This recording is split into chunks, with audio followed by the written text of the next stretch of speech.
The black mountains of Velroth Prime stood silent under the cold stars. No sound came from the valleys. No fire burned in the ancient caves. The world was dead and empty, just like the heart of the dragon who lived there. Empress Solara was the last of the elder dragons. She was old beyond counting, older than most stars in this part of the galaxy. Her body was massive, covered in scales that had once shone like pure gold. Her wings could block out the sun when she spread them. Her fire had once been hot enough, the strongest metal known to any species. But that was before. Now her scales had turned dull, like old copper left in the rain. Her wings stayed folded against her body. Her fire had gone cold in her chest, and she had not breathed flame in 300 cycles.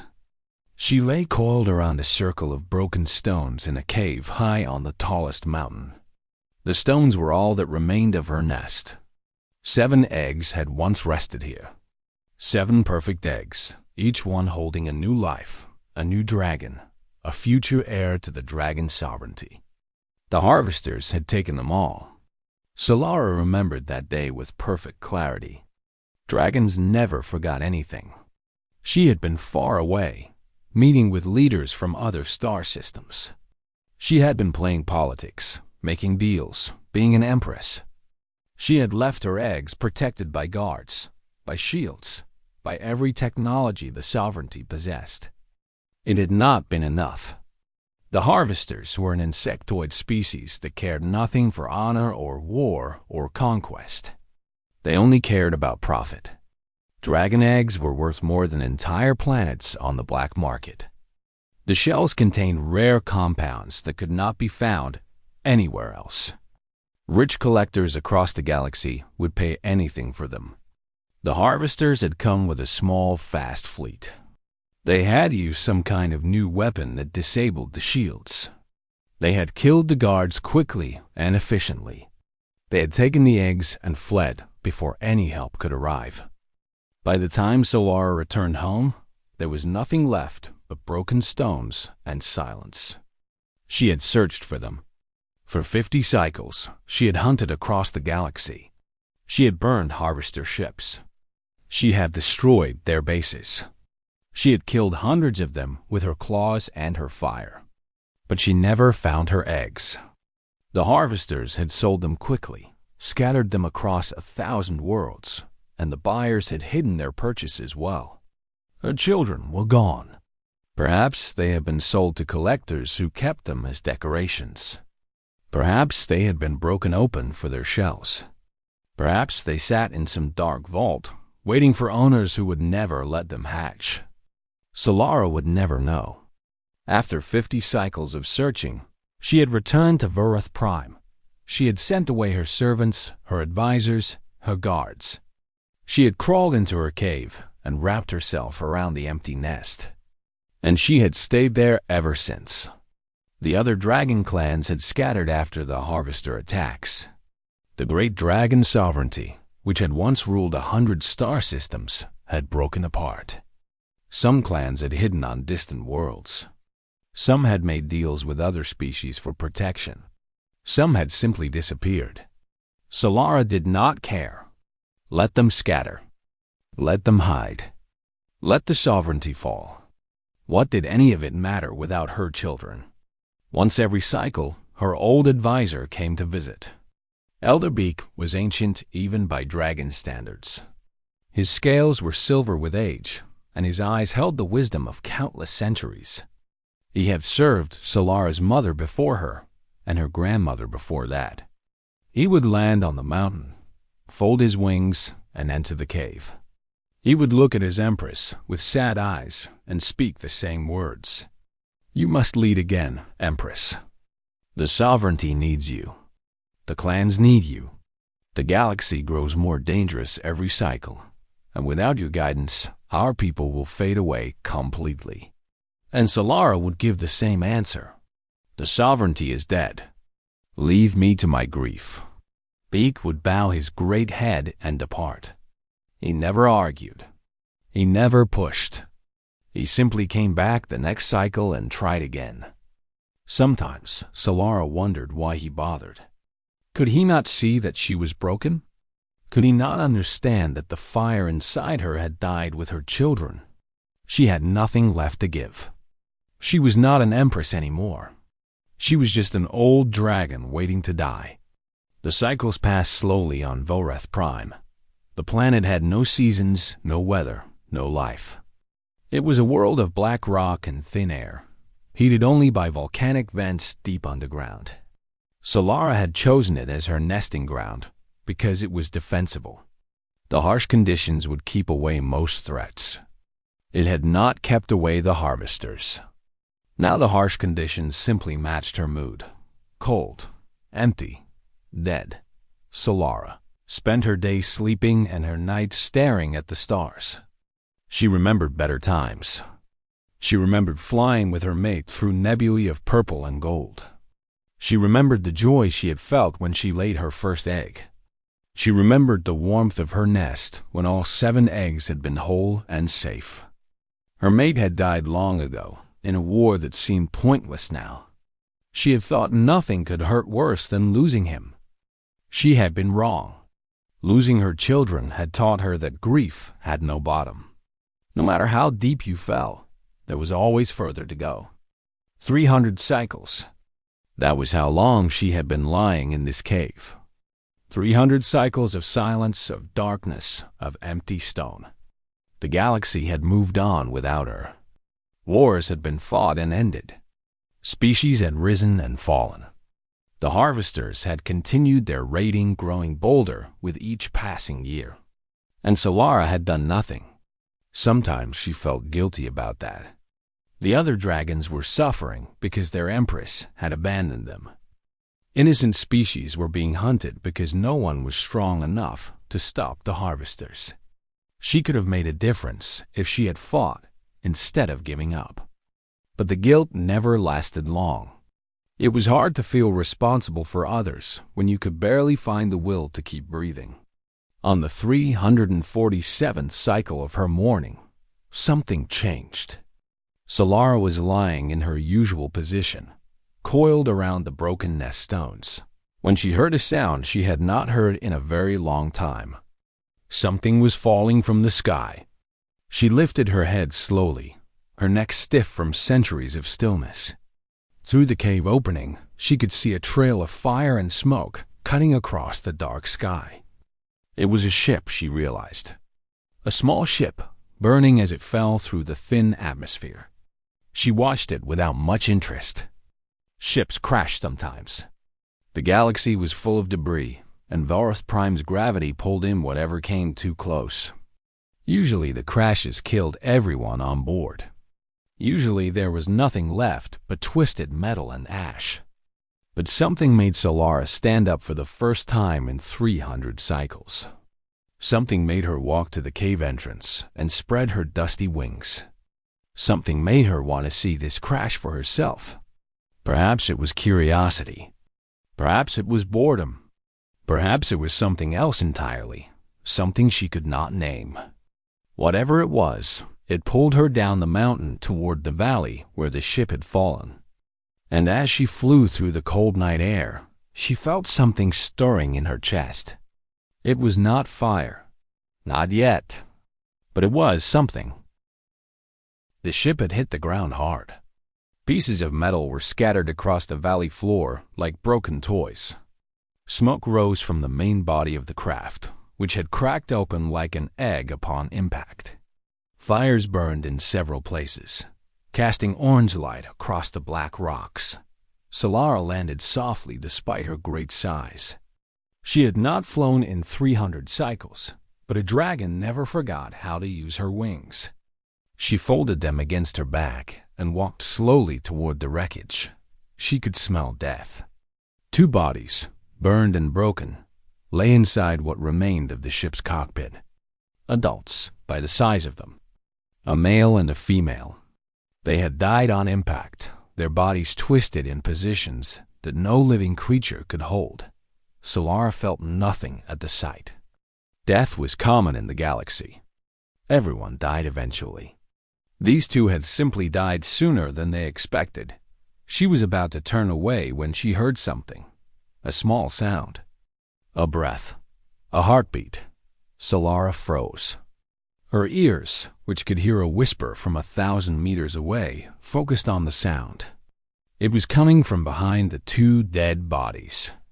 Something was alive back there. She moved closer, careful not to crush the wreckage under her massive claws. The smoke stung her eyes, but she ignored it. She pushed aside a piece of bent metal with her snout and looked into the space behind the cockpit seats. A child was there. It was a human child, small and fragile. A female, Solara guessed, though it was hard to tell with humans when they were this young. She was perhaps 6 years old, with black hair matted with dust and blood. Her clothes were torn. Her face was dirty. A cut on her forehead had bled down her cheek, leaving a dark red trail. But she was alive. The child sat very still, staring at the bodies of the adults in front of her. She did not cry. She did not scream. She simply sat there with an expression that Solara recognized all too well. It was the look of someone whose world had just ended. The look of someone who had just learned that loss was real, that the universe could take everything in a single moment. The look of someone who did not yet understand how they were supposed to keep living. Solara knew that look. She saw it every time she looked at her own reflection. The child must have sensed her presence. She turned her head slowly and looked up at the massive dragon standing over her. Solara waited for the scream. Humans were fragile creatures, easily frightened. A dragon this close should have sent the child into panic. But the girl did not scream. She did not run. She did not even flinch. She just looked at Solara with those empty, grieving eyes. "Are you alone too?" The child asked. Her voice was soft and rough at the same time. She spoke the common galactic tongue with a human accent, her words simple and clear. It was not really a question about whether Solara had companions nearby. They both knew what she was really asking. "Are you broken too? Have you lost everything too? Do you understand?" Solara did not answer. She could not answer. Something was happening inside her chest, something she had not felt in 300 cycles. It was not fire, not yet. But it was warm. It was painful. It was alive. She lowered her great head until her eye was level with the child's face. Up close, she could see the girl more clearly. She was thin, underfed, with the pale skin that came from spending too much time in space.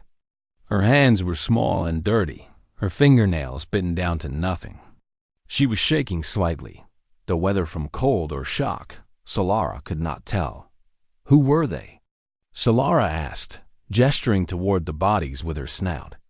"My mother and father," the girl said. "They were trying to find a safe place. The bad bugs were chasing us. They said if we could get through dragon space, we would be okay. The bad bugs. The harvesters." Solara felt a flicker of something hot in her chest. The same creatures who had taken her children were now hunting human refugees, killing families, leaving orphans. "What is your name, small one?" Solara asked. "Yuna," the girl said. "My name is Yuna." "Yuna," Solara repeated. The name felt strange in her mouth. Human names were so short, so simple. Dragon names were long and full of meaning. But there was something about this name that she liked. It was soft and strong at the same time. "Are you going to eat me?" Yuna asked. The question surprised Solara. "Do you think I would?" "I do not know," Yuna said. "I do not know anything about dragons. My father said you were dangerous. My mother said you were proud. But they never said if you ate people." "We do not eat people," Solara said. "We eat minerals and metals. Sometimes we drink liquid fire from the hearts of planets. But never people." "Oh," Yuna said. "That is good." She looked back at her parents' bodies. For a long moment, she did not speak. Then she said, "They died saving me. When the ship started falling, they put their bodies over mine. That is why I am not hurt very much." Solara understood. The parents had used themselves as shields. They had given their lives so their daughter could live. It was the same choice any parent would make. The same choice Solara would have made if she had been given the chance, but she had not been given that chance. She had been far away when her children needed her most. "What will you do now?" Solara asked. Yuna shrugged. It was a small, sad movement. "I do not know. I do not have anywhere to go. I do not have anyone left." Solara knew she should leave. Humans were not her concern. The dragon sovereignty had no treaties with humanity, no obligations. If anything, most dragons looked down on humans.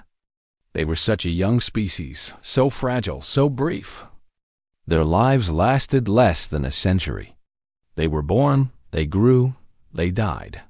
All in the time it took a dragon to take a comfortable nap. They were not worth caring about. But this child had asked if Solara was alone too. And the truth was, she was.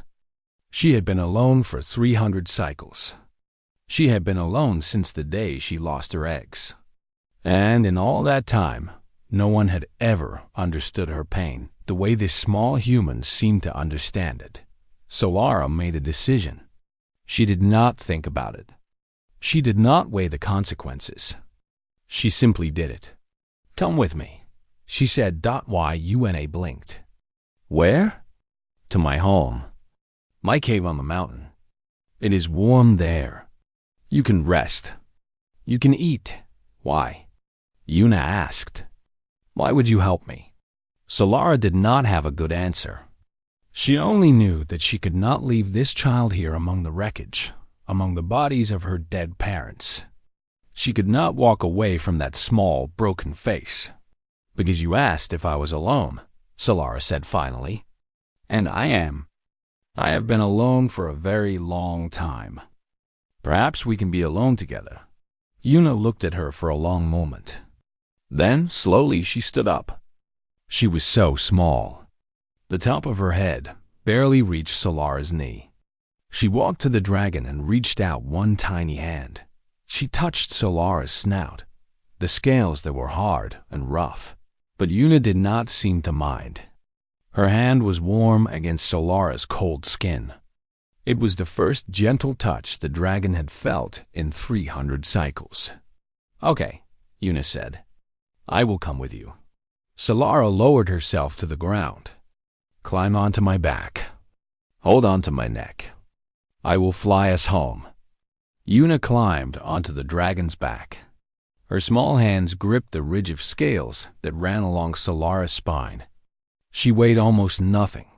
Solara had to be careful not to move too quickly, or the wind might blow the child away. As she spread her wings and prepared to fly. Yuna looked down at the wreckage one last time. "Goodbye, Mother," she whispered. "Goodbye, Father. I will try to live. I will try to be brave. That is what you would want." Then Solara leaped into the air, and the crashed ship grew small below them. The fires were still burning, but soon they would go out. Soon there would be nothing left but ash and memory. And high above, a grieving dragon carried a grieving child towards something neither of them could name yet. Something like hope. Elder Beak arrived 3 days after Solara brought the human child to her cave. He landed on the mountain with his usual grace, folded his silver wings, and walked into the cave expecting to find his empress alone as always. He stopped cold when he saw Yuna. The child was sitting near a small fire, eating a piece of dried fruit that Solara had found in the crashed ship's supplies. She looked up at the massive silver dragon and waved. "Hello," Yuna said. "Are you a friend of my new mother?" Beak's jaw dropped open. He turned to look at Solara, who was lying nearby, watching the child with an expression he had never seen on her face before. It almost looked like peace. "Empress," Beak said slowly, "what is happening here?" "Her name is Yuna," Solara said. Her ship crashed 3 days ago. Her parents died. I have taken her in. Taken her in? Beak repeated. She is a human. I am aware of what she is. Humans are not. We do not. Beak struggled to find words. In all his centuries of life, he had never imagined something like this. Empress, this is not done. Dragons do not raise humans. It is strange. It is wrong. The other clans will think you have lost your mind. Perhaps I have, Solara said calmly. Perhaps I lost my mind 300 cycles ago when I lost my children. Perhaps bringing this child home is the first sane thing I have done since then. The Beak opened his mouth to argue, then closed it again. He looked at Yuna, who had gone back to eating her fruit. She did not seem afraid of him at all. She seemed perfectly comfortable surrounded by massive dragons. The clans will not accept this, Beak said finally. Then the clans can complain to me directly, Solara replied. I am still the Empress, am I not? Or did someone else take that title while I was grieving? No, Empress. You are still the ruler of the sovereignty. Good, then I will rule as I see fit. And I have decided to raise this child. Beak sighed. It was a deep sound, like wind moving through a canyon. Very well. I will not argue with you. But I worry, Empress. Humans are so fragile. They break so easily. And their lives are so short. Even if this child survives, she will be gone in less than a century. What will you do then? Solara did not answer immediately. She looked at Yuna, who had finished her fruit and was now exploring the cave, touching the walls with curious fingers. I do not know, Solara admitted. But for now, she is here. And for now, that is enough. The days turned into weeks. The weeks turned into months. Solara learned many things about humans during this time, and most of them surprised her. She learned that humans needed to eat several times a day. Dragons could go years between meals, but humans would die within weeks without food. She had to search the wreckage of Yuna's ship and find supplies. When those ran out, she had to fly to distant trading posts and trade dragon scales for human food. She learned that humans needed sleep every single night. They could not stay awake for more than a day or two without becoming sick. Yuna would curl up near the fire each night and close her eyes, and she would not open them again for 8 or 9 hours. At first, Solara worried each time this happened. The child looked so still, so vulnerable. But she always woke up again, always opened her eyes and smiled at her new mother. She learned that humans could not survive in cold places without help. Their bodies did not make enough heat on their own. Solara had to keep fires burning in the cave at all times. She had to find blankets and warm clothes for Yuna to wear. She had to be careful not to let the child wander outside when the temperature dropped. She learned that humans healed slowly. When Yuna fell and scraped her knee, the wound took days to close. When she caught a cold, she was sick for a whole week. Dragons healed almost instantly from wounds that would kill a human. Everything about humans seemed designed to fail. They were small, weak, slow, and fragile. They should not have survived as a species. They should have died out long ago, eaten by predators or killed by disease. And yet they had not died out. They had spread across the galaxy. They had built ships and cities and civilizations. They had survived things that should have destroyed them. Solara began to understand why when she watched Yuna, the child fell down many times. The rocks of Velreth Prime were sharp and uneven. But every time Yuna fell, she got back up. She did not cry. She did not complain. She simply stood up and kept walking. When the food ran low, Yuna learned to find edible plants in the cracks between the rocks. When her clothes wore out, she learned to patch them with materials from the ship. When she got sick, she rested until she was better, then went right back to exploring. She never gave up. No matter what happened, she kept going. One evening, about 6 months after Yuna arrived, Solara asked her a question. "How do you do it?" The dragon asked. "How do humans keep going when everything is so hard for you? You are so small, so weak. How do you not simply stop?" Yuna thought about this for a long time. She was sitting by the fire, wrapped in a blanket, looking up at the stars through the cave opening. "Because stopping does not bring them back," she said finally. "Bring who back?" "My parents. My home. All the things I lost." Yuna turned to look at Solara.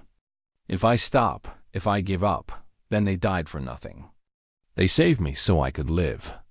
So I live. That is how I keep them with me." Solara felt something crack inside her chest. It was not her heart breaking. It was something else. Something that had been frozen for 300 cycles was starting to thaw. She thought about her 7 eggs. She thought about the lives that would never be.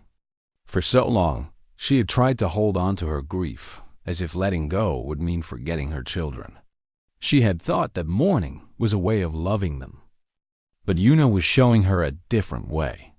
"Perhaps I have been doing this wrong," Solara said quietly. "Doing what wrong?" "Grieving, mourning. I thought that if I stopped being sad, I would be betraying my children. I thought that my pain was the last thing I had left of them." Yuna nodded slowly. "I understand. I felt that way too, at first. I thought if I stopped crying, it would mean I did not love my parents anymore. What changed? I realized that my parents did not save me so I could be sad forever. They saved me so I could be happy again someday." Yuna smiled, a small and fragile thing. "It is hard to be happy when you have lost so much. But I think it is what they would want." Solara lowered her great head until it rested on the cave floor next to Yuna. The child reached out and placed her small hand on the dragon's snout, just as she had done on the first night. "You lost children," Yuna said. It was not a question. "Yes, 7 of them. They were taken from me before they could hatch. I am sorry." The words were simple, but Solara could feel the truth in them. This child, who had lost everything, was offering comfort to a dragon who had lost everything too. "Thank you," Solara said. "I am sorry about your parents as well." They sat together in silence for a long time. The dragon and the human, the mother who had lost her children, and the child who had lost her parents. Outside, the stars turned slowly in the black sky. Inside, the fire crackled and popped. Finally, Yuna spoke again. "Mother," she said, using the word naturally, as if she had been saying it all her life. "Will you teach me?" "Teach you what?" "Everything. The dragon language. Your history. How to fight. How to lead." Yuna's eyes were bright with something new. Not grief, not sadness. Something that looked like determination. "I want to be strong. I want to make sure that what happened to my parents, what happened to your children, never happens to anyone else." Solara felt the warmth in her chest grow stronger. For the first time in 300 cycles, it did not feel like pain. It felt like hope. "Yes," the dragon said. "I will teach you everything I know." Yuna was no longer a child. She had grown into a young woman of 21 years, tall and strong and fierce. Life on a harsh world had made her tough. Training with dragons had made her tougher. She could climb mountains that would kill most humans. She could survive temperatures that would freeze others solid. She could fight with blades and claws and fire. But it was not her body that had changed the most. It was her mind. Solara had kept her promise. She had taught Yuna everything. The dragon language with its deep sounds and complex meanings. The history of the dragon sovereignty, going back millions of years. The art of war learned from creatures who had been fighting since before humans existed. The science of starships and weapons and shields.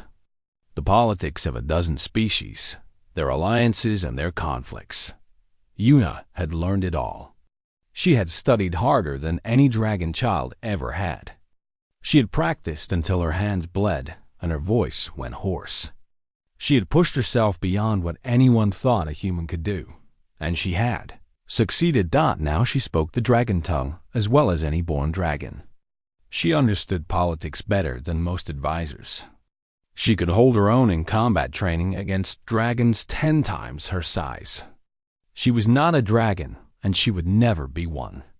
But she was something new, something the galaxy had never seen before. She was the daughter of the Dragon Empress. The scattered clans had begun returning to Valrath Prime over the years. Word had spread that Empress Solara had emerged from her grief, that she was leading again, that she was rebuilding the sovereignty. They came one by one at first, then in groups. They built settlements in the valleys below the mountain. They pledged their loyalty to the Empress, who had not abandoned them, even in her darkest hour. But not everyone was happy. Lord Taiho of the Imescale clan was one of the most powerful dragons in the sovereignty. He was large and proud, with scales as black as space itself. He had survived the harvester attacks by hiding on a distant world, waiting for someone else to make the galaxy safe again. He did not like Yuna. A human cannot hold a position in the sovereignty, he declared at a council meeting. The great hall was full of dragons, their scales glittering in the light of 100 fires. She is not one of us. She does not belong here. Yuna stood at Solara's side, as she always did during councils. She was wearing armor made from shed dragon scales, a gift from her mother. Her black hair was tied back from her face. Her eyes were calm and steady.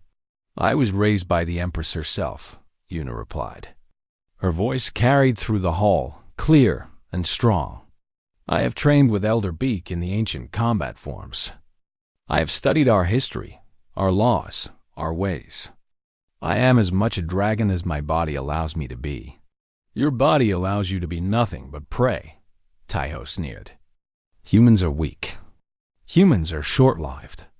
Humans are beneath us.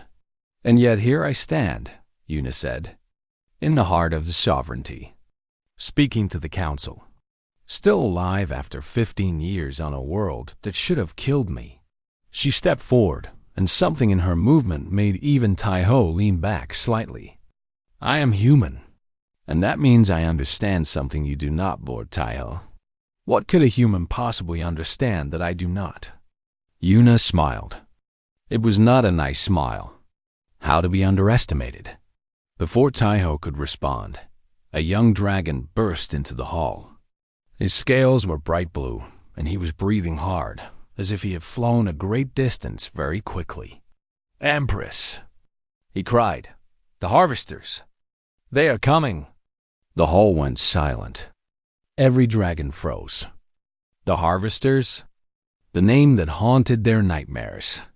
The species that had broken them, scattered them, hunted them across the galaxy. How many ships? Solara asked. Her voice was calm, but Yuna could see the fire starting to burn in her eyes. Thousands, the messenger said. More than we have ever seen. They are heading directly for Valrath Prime. They must know we have gathered here, Beak said. The old silver dragon looked worried. They have come to finish us off while we are still weak. Can we fight them? Another clan leader asked. No, Beak admitted. We have rebuilt, but not enough. We have perhaps 300 ships. They have thousands. The numbers are too far against us. Then we must run, Taiho said immediately. Scatter again. Hide. Wait for another chance. No. Everyone turned to look at Solara. The Empress had risen to her full height, her wings spreading behind her like golden curtains. For the first time in centuries, fire was glowing in her throat. Running is what broke us, she said. Running is what let them hunt us like animals. Running is what let them take my children. Her voice grew louder, filling the hall. I am done running, Today, we fight. Today, we show the harvesters what it means to threaten the dragon's sovereignty. But we cannot win, Taiho protested. The numbers. Mother, Yuna interrupted. I have an idea. Solara looked down at her daughter. After 15 years, she had learned to trust that look in Yuna's eyes. It was the look she got when she had figured something out. Tell us, the Empress said. The dragons cannot win alone, Yuna said. That is true, but you are not alone. She pulled a small communication device from her belt. I have been preparing for this day for 10 years. I have been making contacts, building relationships, creating something that has never existed before. What are you talking about? Taiho demanded. Yuna activated the device. This is Yuna of Velroth Prime, daughter of the Dragon Empress, to all human vessels in range. The hall was utterly silent. Every dragon stared at her in shock. The harvesters who destroyed your worlds are here, Yuna continued. The dragons who sheltered me are prepared to fight. We are outnumbered, but we do not have to be alone. She paused. I am asking for your help. I am asking you to do what humans do best. I am asking you to fight. For a long moment, there was only static from the device. Yuna waited. She had spent 10 years building this network, sending messages to refugee ships, making friends among the scattered human colonies. She had told them that someday she would call on them. That someday there would be a chance to strike back at the creatures who had taken everything from them. She had to believe they would answer. Then, the first voice came through. This is Captain Jinho of the refugee vessel Dawns. Light. We have 17 ships and nothing left to lose. Tell us where to point them. Another voice. Freighter Sumin here. We are carrying mining charges meant for asteroids. They should work just as well on harvester ships. More voices, flooding in faster than Yuna could count. Commander Yunji of the Exodus Fleet reporting. We have been running for 10 years. Today, we stop running. Mining ship Minho requesting coordinates. This is Dr. Hana of the Medical Transport Grace. We cannot fight, but we can heal. We are coming. Within an hour, over 300 human vessels had answered the call. They were not warships. They were cargo haulers and passenger transports and mining vessels and refugee boats. Their crews were not soldiers. They were farmers and doctors and engineers and families who had lost their homes to the harvesters. But they were coming. Lord Taiho stared at Yuna with an expression she could not read. You did this? You built an alliance with humans? I am human, Yuna said simply. My people have been suffering just as yours have. The harvesters are a threat to all of us. It was time we started fighting together. Solara looked at her daughter with pride burning in her ancient eyes. You have been planning this for a long time. Since the day you asked me what humans do differently, Yuna said. We survive. We adapt. We refuse to give up. And when we find others who are suffering like we are, we help them. She looked out at the Council of Dragons. That is what humans do. That is what I am going to show the harvesters today. The alarms were still blaring. The enemy fleet was getting closer with every moment. The battle for Velroth Prime was about to begin.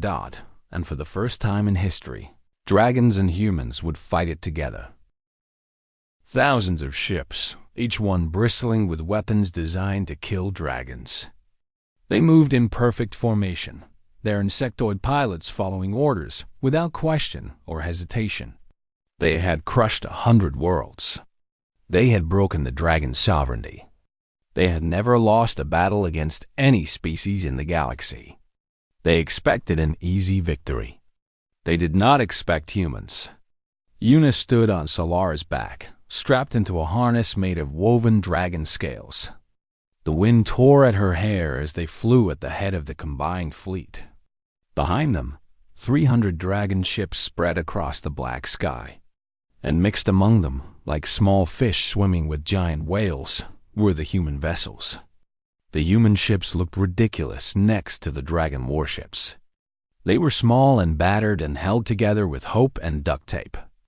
Their weapons were mining lasers and modified cargo loaders and explosive charges meant for breaking asteroids. Their pilots were not soldiers, but ordinary people who had lost everything and had nothing left to fear. "All ships," Una said into her communication device. "This is command. The harvesters will expect us to fight like dragons. They know dragon tactics. They have been hunting dragons for centuries." She paused. "Show them something new. Show them how humans fight. Show them why we never give up." The harvester fleet opened fire. Green beams of energy lanced through space, striking the lead dragon ships. Shields flared and failed. A dragon warship exploded, scattering debris across the battlefield. Another fell, then another. The harvesters had powerful weapons, and they knew how to use them. But then the human ships moved. They were too small for the harvester targeting systems to track easily. They darted between the dragon vessels, using the larger ships as cover. They slipped through gaps in the harvester formation that no dragon ship could fit through. They were fast and unpredictable, and everywhere at once. Captain Jinho's Dawn's Light led a group of 7 human vessels straight into the heart of the harvester fleet. They should have been destroyed instantly. Instead, they wove between the enemy ships so quickly that the harvesters could not get a clean shot. When they reached the center of the formation, they released their cargo, hundreds of mining charges, set to detonate on impact. The explosions tore through 5 harvester ships at once. Freighter Suman did not even try to survive. Her pilot, a woman named Minji, who had lost her children to a harvester raid, flew directly at an enemy command ship. At the last moment, she activated every explosive on her vessel and jumped to an escape pod. The freighter hit the command ship like a missile, destroying them both. Minji's escape pod was picked up by a dragon vessel 3 hours later. She was laughing and crying at the same time. The dragons fought too. Solara led the charge, breathing fire that melted through harvester hulls like they were made of paper. Her flames had returned stronger than ever, fueled by something more powerful than grief. She was fighting for her daughter now, fighting for the future instead of mourning the past. Lord Taiho surprised everyone. The proud black dragon threw himself into battle without hesitation, tearing through harvester ships with his claws and teeth. When a human transport was about to be destroyed, he dove in front of it, taking the hit on his own shields. "You were right," he said to Yuna over the communication channel. "I underestimated your people. I will not make that mistake again." "Less talking, more fighting," Yuna replied. "Cover the medical ships on the eastern flank." "Yes, Commander," Taiho said. And he actually sounded like he meant it. The battle raged for hours. Ships fell on both sides. Dragons and humans died together, their bodies drifting through the cold void of space. The harvesters had numbers, but the Allied fleet had something else. They had desperation.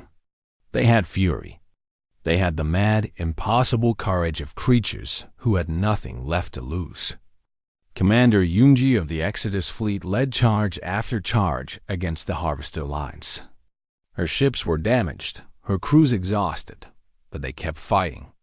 When one of her vessels lost power, she ordered the crew to abandon ship and then flew it directly into a harvester cruiser herself. She ejected at the last second and was recovered by a dragon rescue ship. "Humans are insane," a young dragon pilot said over the communication channel. "Thank you," Yunji replied. As the battle continued, something began to change. The harvester formation was breaking apart. They had expected dragons, predictable and honor-bound. They had not expected ships that would sacrifice themselves without hesitation. They had not expected pilots who would fly into certain death with smiles on their faces. They had not expected humans. Una coordinated the Allied fleet from Solara's back, her voice calm and steady, even as explosions lit up the sky around them. She directed dragon warships to create openings that human vessels exploited. She sent human ships on suicide runs that drew Harvester fire away from damaged dragon carriers. She used every tactic she had learned in 15 years of training, combining dragon strategy with human unpredictability. And it worked. The Harvester fleet began to retreat. At first, it was just a few ships, breaking formation to flee. Then more followed. Then the retreat became a rout. Within minutes, the mighty Harvester armada was scattering in every direction, fleeing from the combined wrath of dragons and humans. Solara's voice boomed across the battlefield. Let them run. Let them carry word back to their masters. Let them tell the galaxy what happens when you threaten the dragon sovereignty. The cheering began on the human ships and spread to the dragon vessels. Dragons roared triumphantly. Humans screamed and laughed and cried. For the first time in memory, two species had fought together and won. When the last Harvester ship vanished into hyperspace, Solara landed on the surface of Volrath Prime. Una climbed down from her back and stood on the black rocks, looking up at the sky where the battle had been fought. We did it, she said. Her voice was hoarse from hours of shouting orders. We actually did it. No, Solara said. You did it. This was your plan, your alliance, your victory. Una shook her head. It was our victory. Dragons and humans together. That is the whole point. Ships began landing around them. Dragon vessels and human ships touching down on the rocky surface of Volrath Prime. Crews emerged, stretching their legs, breathing real air for the first time in hours. Dragons and humans stood side by side, looking at each other with new respect. Elder Beak approached Solara and Una. The old silver dragon looked exhausted, but happy. The council has made a decision, he said. After today, no one can deny what Una has done for the sovereignty. They have voted unanimously. He looked at Una. You are to be formally adopted into the imperial bloodline. You will be the first non-dragon heir in sovereignty history. Una was speechless. She looked at Solara, who was smiling with all her ancient teeth. I told them it was not necessary, the Empress said. You have always been my daughter. You did not need their approval, but it is still nice to have, Una admitted. That night, there was a celebration on Volrath Prime. Dragons lit fires that burned in 100 colors. Humans brought food and music from their ships. The two species mingled and talked and learned about each other. It was strange and awkward and wonderful. Una found a quiet spot on the mountain, away from the noise. She needed a moment to think. So much had changed in a single day. The Harvesters had been defeated. An alliance had been formed. She had a future now, a place in the galaxy that no one could take away. Solara found her there, staring up at the stars. You know I will die long before you, Una said. Humans do not live as long as dragons. Even with the best medicine, I have maybe 80 more years. You will live for thousands. I know, Solara said. Then why? Why adopt me? Why love me? It will only bring you more pain when I am gone. Solara lowered her great head until her eye was level with Una's face, just as she had done on the first night they met. Because you taught me something, the dragon said. You taught me that love is not measured in years. That one human lifetime, fully lived, is worth more than an eternity of empty grief. She exhaled warm air over her daughter. You taught me how to be a mother again. However long I have you, it will be enough. Una leaned against her mother's scales. The Harvesters will come back eventually. Yes, and we will be ready for them. Yes, Solara's voice held something it had not held in centuries, amusement. Because now they know what we have. Dragons? Humans. The Dragon Queen's eyes gleamed in the firelight. The most stubborn species in the galaxy. The ones who never know when to quit. The ones who will fly their ships into certain death with smiles on their faces. She wrapped a wing around her daughter. The harvesters learned something today. They learned why humans are dangerous. Not because you are strong. Not because you are fast. But because you never, ever give up. In the valley below, a human child was riding on the back of a young dragon. They were both laughing. Two species, once strangers, learning to build a future together. Because a grieving queen had chosen love over despair. Because a lost child had chosen hope over surrender. Because sometimes the smallest, weakest creatures in the galaxy were the ones who changed everything. And somewhere in the darkness between stars, the harvesters were already telling stories about the Battle of Velroth Prime, stories about dragons who breathed fire and humans who did not know how to die.